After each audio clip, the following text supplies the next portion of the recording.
గజం భూమి 13,500 రూపాయలతో 151 గజాల భూమి 20 లక్షలు మాత్రమే. నమస్తే రామ్ సార్. నమస్కారం అండి. పిల్లలు పుట్టేటప్పుడు ఎంత స్వచ్ఛంగా పుడుతూ ఉంటుంటారో వాళ్ళ జీవితాన్ని వాళ్ళకు వదిలేయకుండా మనమే డిజైన్ చేస్తుంటాం. ఎప్పుడైతే ఒక బిడ్డ తల్లి కడుపులో పడుతూ ఉంటుందో వాడి ఫ్యూచర్ని ఆ రోజు నుంచే వాడు ఏం అవ్వాలి, వాడు ఎలా ఉండాలి, వాడిని ఎక్కడికి పంపాలి, ఏం చదివించాలని ప్లాన్ చేస్తుంటాం. కానీ ఎప్పుడైతే వాడు బయటకు వచ్చిన తర్వాత ప్రపంచానికి పరిచయం అవుతూ ఉంటాడో వాడి ఆలోచనల్ని ఏ రోజు మనం కేర్ చేయము. అటువంటి ప్రాసెస్లో గైడెన్స్ ఇవ్వకుండా పేరెంట్స్ అయితే వదిలేస్తారు లేదా పట్టుకుంటారు. వాడి జీవితాన్ని అగమ్యగోచరంగా చేస్తుంటారు. ఏం చేయాలో అర్థం కాదు. కొన్ని ఇయర్స్ దాటిన తర్వాత వాడికంటూ ఒక క్లారిటీ లేకుండా పోతూ ఉంటుంది సార్. వాళ్ళ పిల్లల పరిస్థితి అందరిది అదే. మా ఆలోచనల్ని అసలు లెక్క చేయరు, మేమేం చెప్తున్నామో పట్టించుకోరు, వాళ్ళ ఇష్టాలని వారి కోరికని మా మీద రుద్దుతూ ఉంటారు. అందుకే మేము ఇక్కడ ఉన్నాం, మాకు ఏది సాటిస్ఫాక్షన్ ఇవ్వట్లేదు, లైఫ్లో అసలు కిక్ లేదని మాట్లాడుతూ ఉంటారు. అటువంటి పిల్లలకి మనం ఏం చెప్పొచ్చు అంటాం? ఎస్పెషల్లీ ఈ ఎపిసోడ్ పేరెంట్స్కి హెల్ప్ అవ్వాలి. ఎందుకంటే వాళ్ళకి తెలియాలి సార్, ప్రతి పిల్లవాళ్ళలో ఒక టాలెంట్ ఉంటుంది, క్రియేటివిటీ ఉంటుంది. దాన్ని ఎంకరేజ్ చేయకపోతే జరిగే పరిణామాలు ఏంటో కూడా వాళ్ళకి తెలియాలి. ఒకసారి దీని గురించి అంటే బజార్లో మనం ఏ వస్తువు కొన్నా ఆ వస్తువుతో పాటు మాన్యువల్ కూడా వస్తుంది. అవును, ఈ వస్తువుని ఎలా ఉపయోగించాలి, ఎలా సెట్ దీన్ని ఎలా చేయాలి, కాపాడుకోవాలి, ఎలా వాడుకోవాలి, ఎలా సెట్ చేయాలి అని. ప్రపంచంలో ఈ సృష్టిలో మానవుడి జీవితం ఒక్కటే మాన్యువల్ లేకుండా పుడుతుంది. True sir. మన మాన్యువల్ని మనం రాసుకోవాలి, ఎలా వాడుకోవాలి, ఎలా కాపాడుకోవాలి, ఎలా పెంచుకోవాలి, ఇవన్నీ. అయితే ఎవరి మాన్యువల్ వాళ్ళు రాయాలని అనుకుంటాం, కానీ మన మాన్యువల్ మీద ఎవరో ఒకరి పెత్తనం ఉండనే ఉంటుంది, ఎవరో ఒకరి ప్రభావం ఉండనే ఉంటుంది. ఈ ప్రభావం వల్లే ఇప్పటి నుంచి ఈ వస్తువు ఎలా పనిచేస్తుంది, ఈ శరీరం, ఈ జీవితం ముందుకు ఎలా వెళ్తుంది అనేది ఆధారపడి ఉంటుంది. అఫ్కోర్స్ తల్లిదండ్రులు యాక్చువల్గా అయితే ఫెసిలిటేటర్స్. వాళ్ళు పిల్లలు గ్రో అవ్వడానికి, ముందుకెళ్ళడానికి, ఎదగడానికి, అభివృద్ధి కావడానికి తల్లిదండ్రులు చాలా ప్రధాన పాత్ర పోషిస్తారు. సరిగ్గా మీరు ఫెసిలిటేట్ చేస్తే, ప్రోత్సహిస్తే, వాళ్ళని అర్థం చేసుకుంటే. అయితే తల్లిదండ్రులకు ఒక రూట్ మైండ్లో ఉండి ఆ రూట్లో తీసుకెళ్ళాలని ఉంటే, బహుశా ఆ రూట్లో వాళ్ళు సరిగ్గా జెల్ కాకపోతే, మ్యాచ్ కాకపోతే మీరు బలప్రయోగం చేస్తే అప్పుడున్న పరిణామాలు ఇందాక మీరు చెప్పినట్టు భయంకరమైన పరిణామాలు ఉంటాయి. చాలామంది పిల్లల్ని బాగా పెంచాలన్న కోరిక ఉంటుంది, కానీ బాగా పెంచడం అంటే నాకు తెలిసిందే బాగా పెంచడం కాదు అని నమ్మరు చాలామంది. నేను ఎలా అనుకుంటున్నానో అలా వాళ్ళు వింటే నేను బాగా పెంచుతున్నట్టు లెక్క. పిల్లల్ని సమాజంలో వాళ్ళు ఎక్స్పోజ్ అయ్యే పరిస్థితులు, దాని నుంచి వాళ్ళు నేర్చుకునే పాఠాలు, వాళ్ళు ఎదుర్కొనే సమస్యలు, ఆ సమస్యలని వాళ్ళే సాల్వ్ చేసుకోగలిగిన కెపాసిటీని పెంపొందించుకుంటున్నారా లేదా, ఈ విషయాలన్నీ మనం అబ్జర్వ్ చేయాల్సి ఉంది. తల్లిదండ్రులు ఎప్పుడైతే వాళ్ళ వైపు నుంచి బలంగా ఒక ఒత్తిడి ఉంది అని అంటే వెంటనే చిల్డ్రన్ విత్డ్రా అవుతారు. ఎప్పుడు విత్డ్రా అవుతారో చాలా విషయాలు మీకు తెలిసే అవకాశం లేదు. దీని అర్థం తల్లిదండ్రులు ఏమీ చెప్పకూడదని కాదు. తల్లిదండ్రులు ఎలా ఉండాలంటే, యాక్చువల్ కొంతమంది ఉంటారు హెలికాప్టర్ పేరెంటింగ్ అంటాం. అంటే వాళ్ళు పైనుంచి చూస్తుంటే వాళ్ళు ఏం చేస్తున్నా, ప్రతి మూమెంటు, ఎక్కడికి వెళ్తున్నా, ప్రతి క్షణం, ప్రతి నిమిషం వాళ్ళకంటూ ఒక ప్రత్యేకంగా వాళ్ళ సమయం అంటూ లేకుండా ఫాలో అవుతుంటారు. దానికి ఒక పెద్ద కారణం ఏంటంటే, వాళ్ళు చెప్పే కారణం ఏంటంటే, ఏమంటే పిల్లలు ఎక్కడ చెడిపోతారో, ఈ రోజులు బాగాలేవు కదండి, అందుకే మనం జాగ్రత్తగా చూసుకుపోతే ఎలా అండి అని. మీ ఉద్దేశం చాలా మంచిదే, కానీ చేస్తున్న పని అది సరైనది కాకపోవచ్చు. చాలాసార్లు సరిగ్గా తల్లిదండ్రులుగా నా పిల్లలు అర్థం చేసుకుని వాళ్ళని పెంచకపోతే ఈ పిల్లలు ఎప్పుడు గతంలోనే జీవిస్తూ ఉండొచ్చు, లేదా భవిష్యత్తు పట్ల ఆందోళన చెందుతూ ఉండొచ్చు, అసలు ఉండవలసిన టైంలో ఉండకపోవచ్చు. కొంతమంది చూడండి, ఇంతకు మనం ఏదైనా మాట్లాడుతుంటే మనం మాట్లాడుతున్నది కాకుండా ఎక్కడో ఆలోచనలో ఉంటారు, నేరుగా సమాధానం ఇవ్వరు. వాళ్ళు they don't live in the present.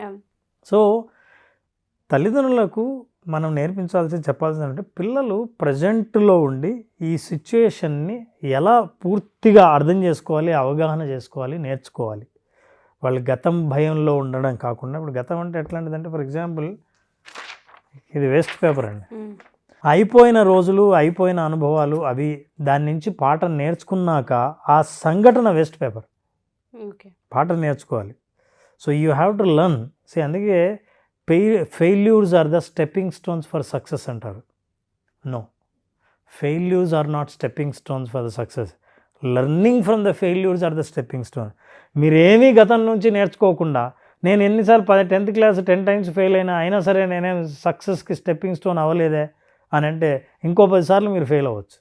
You have not learned anything.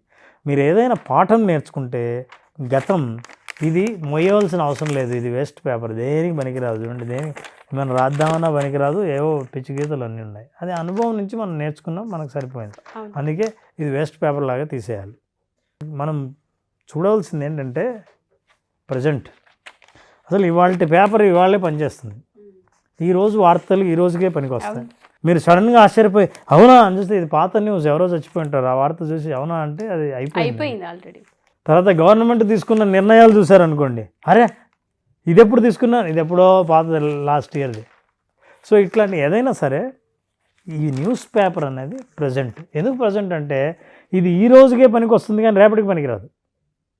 మనం చేయవలసిన పని, ఆలోచనది, నిర్ణయాలు అన్నీ ఈరోజు చేయవలసినవి ఉంటాయి కానీ రేపు నిన్న జరగదు. ఫర్ ఎగ్జాంపుల్ దీన్ని నిన్న చూడాలంటే చూడలేము, ఈరోజే చూస్తాం. రేపు చదవాలంటే చదివినా ఏమాత్రం ఉపయోగం లేదు. News paper is in the present. So పిల్లలు ప్రజెంట్లో ఉన్నారా లేదా చూడాలి. యాక్చువల్గా మనం చూసేది చాలాసార్లు future is a question paper.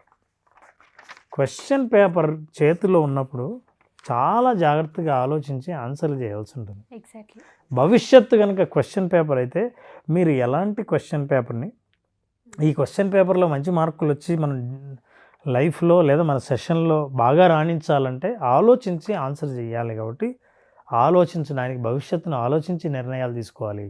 Question paper కాబట్టి మీరు ఖాళీది ఇచ్చేసి వెళ్ళిపోతే ఈ క్వశ్చన్ పేపర్లో ఆన్సర్ చేయకుండా మీకు ఎలాంటి మార్కులు వస్తాయో, మీకు ఎలాంటి గ్రేడ్స్ వస్తాయో, మీ భవిష్యత్తు ఎలా ఉంటుందో చెప్పక్కర్లేదు.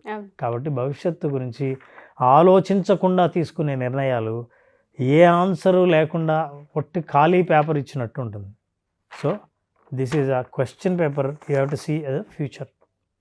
మీరు ఇవేమీ చూడకుండా, ఇవేమీ పట్టించుకోకుండా ఉంటే లైఫ్ ఏమవుతుందంటే చివరికి టిష్యూ పేపర్ అయిపోతుంది. టిష్యూ పేపర్ ఎందుకు అయిపోతుందంటే ఎవడు పడితే వాడు మీకు సలహా ఇస్తాడు. పిల్లలకి ఇంటికి వచ్చిన ప్రతి ఒక్కరు మీరు ఏం చదివితే బాగుంటుందో, ఎలా ఉంటాలో బాగుంటుందో అని మిమ్మల్ని వాడేసుకుంటారు.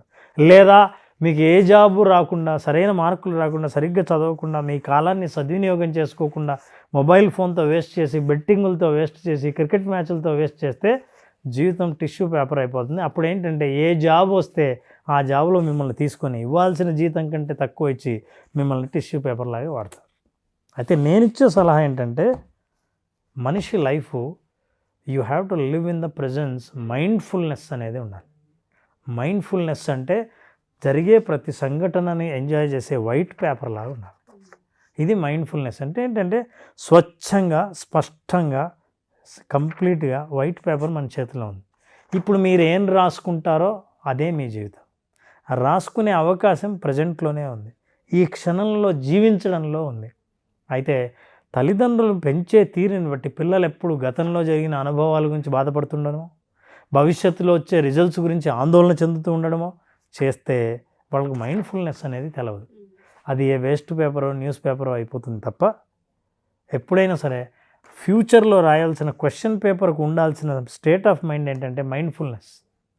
మైండ్ఫుల్నెస్తో పాటు మీరు జీవితాన్ని ఆలోచించినా, ప్రతి సంఘటన అర్థం చేసుకున్నా, వాళ్ళ జీవితం వాళ్ళు అనుకున్నట్టుగా ఎదగడానికి అన్ని రకాలైన అవకాశాలు, పరిస్థితులు తల్లిదండ్రులు కల్పించిన వాళ్ళు అవుతారు. కాబట్టి ఆ మైండ్ఫుల్నెస్లో ఉండండి. ఉన్న పరిస్థితిని ఉన్నది ఉన్నట్టుగా ఆస్వాదించి దాని నుంచి ఏం తెలుసుకోవాలో వాళ్ళు చేసే ప్రయత్నానికి మీరు సహకరించండి. సో తల్లిదండ్రులు they become a wings for the birds of their children. ఆ పిల్లలు పక్షులైతే వీళ్ళే రెక్కలైతే వాళ్ళు ఎదగడానికి వీళ్ళు సహకరించిన వాళ్ళు అవుతారు. True sir. Thank you sir. Thank you so much. Thank you very much.